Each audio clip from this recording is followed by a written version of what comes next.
Good morning.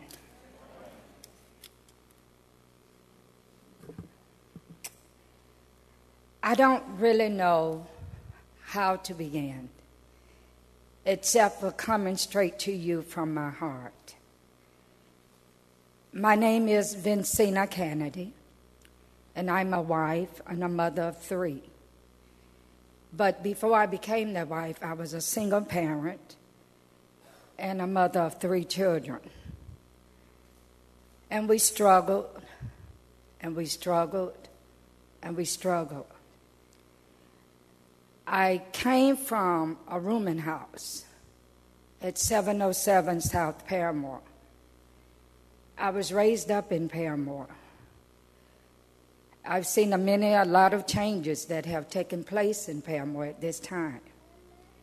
I recall that when my grandparents came from Mississippi, my grandmother, and she thought, oh, what a detrimental place this was back in those early days. So she felt that we needed to go back to Mississippi and get some home training from some country living, and that's what we did. So I was taught to work, and to work hard, and to learn how to pick cotton and farm, and it was hard work, and she wanted to instill in us that nothing comes easy in life, that you have to work for everything you get, and that is a blessing. So it led from coming back from Mississippi and seeing some ugliness and some beautifulness in Mississippi, and then I was living at 2102 Jacob Place in Washington Shores Village. And I was struggling. And I was working at Lockheed Martin. At that time, it was Martin Marietta. And I was working 40 and 60 hours a week. Sometimes it was even leaving the children on Sunday mornings and going and work 4 hours just so I could get paid for double time to have 8 hours to make these ends meet. And it was a struggle. And I was still struggling, yet I was still working hard. And then, just from a small conversation, I worked in master files in the procurement department, and some contract procurement buyers came in one Friday afternoon, and everybody went to talking about what they was going to do for the weekend. And the question came up, what are you going to do for the weekend? And this particular buyer says, I'm working to help build houses for people through Habitat for Humanity. I didn't know. I said, what is Habitat for Humanity? I didn't know. So she explained to me, and she said, it's a group of volunteers. We get together, and we help low-income people to build homes. So I said, well, I'm low income. And she showed me the way and tell me what I need to do, because I have 2 children. I have 3 children at home.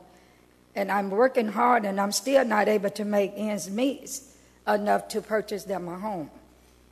And I got the information from her, and she told me, and I put in the application. And I waited, and I waited, and I waited. And it was getting close to Christmas time. It was a week before Christmas that year. Didn't have no lights up, no Christmas tree, because we was in the apartment. And everything was kind of rough and scroungy. But there was hope. I received a phone call from one of the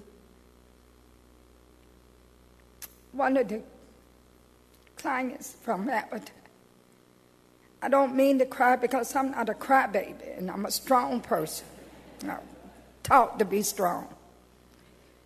But the phone call that I received said that I had met the criteria to become a Habitat homeowner.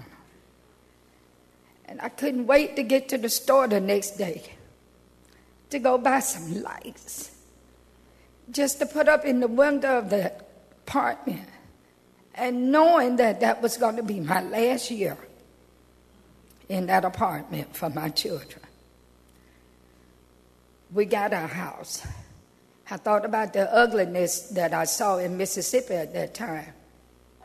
Then I was blessed to have the property that I live on was donated by Dr. Smith James R. Smith, who's deceased. He was one of our first black doctors in Orlando. The property that my home sits on is from him, from Dr. and Mrs. Smith. I cherish the property. Then when the walls started building up, they put out the foundation, the footage. I've learned so much, I'm almost a construction worker. When they pulled the footage and we was working, I would just ride by, the children and I, we would just water and just plant and nurture. I still have my hammer. I learned about the sweat equity hours was no problem. Sure, I can work sweat equity hours. If I could pick cotton, I could work. And it did, and we did. And it was hard. It was coming from work on Saturdays, giving up your regular routine, but it was all worthwhile to get on a roof and hammer and see other people who did not even have to be there to sweat and put in those equity hours. And my family, my husband at that time is now my husband, and he was working hard. So when the walls went up, I didn't know that First Presbyterian was the ones who sponsored our home, my home. And then, to make a long story short, 50 good men, God is so good, I tell you not. He sent 50 good men to work on my home. And one of the gentlemen that I was working with, and we was putting on the shingles and doing this, he was from Mississippi. And his father was from a time where love wasn't for everybody. It was for certain people. And we hugged each other. And we cried because we had crossed the milestone where there's love in everybody. And the 50 good men came up and they finished my house. And I tell you, it's located at 812 Randall Street. My children became different children. They had a sense of pride that I didn't even know that they had in them. And they were so grateful. Now they had never asked me anytime about having someone to come over and spend the night. Well, when we got that Habitat home, that all changed. And it have encountered a lot of people. But the children grew up. They became very successful. They're not here with me this morning. That's why I got the phone call. My daughter became a registered nurse. She is a registered nurse today. My son graduated from Bethune-Cookman. He is a mortgage broker, and thanks to Habita, and an accountant he majored in. And the baby girl is majored in criminal justice, and she lives in Daytona Beach. Now it is my time. I, too, am going back to school. I'm in school now and finishing up my degree.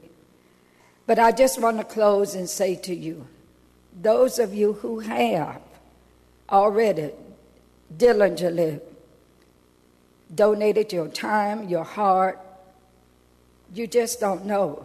There's no words. I wrote a script. I wrote it. Lynn asked me to make sure you write your opinion. But I don't need to, because I'm coming to you from my heart to say thank you. It is God's words in physical action. And Jesus was an action mover in the physical form. So every hammer that is slung, every nail that is hammered in, for every wall that go up, it touches, and it made a difference in my life. It made a difference in my children's life. I went in Habitat as a single woman. Now I'm a wife and a grandmother. And it is one of the most vivid blessings that I've ever had in my life. And thank you. Thank you so much.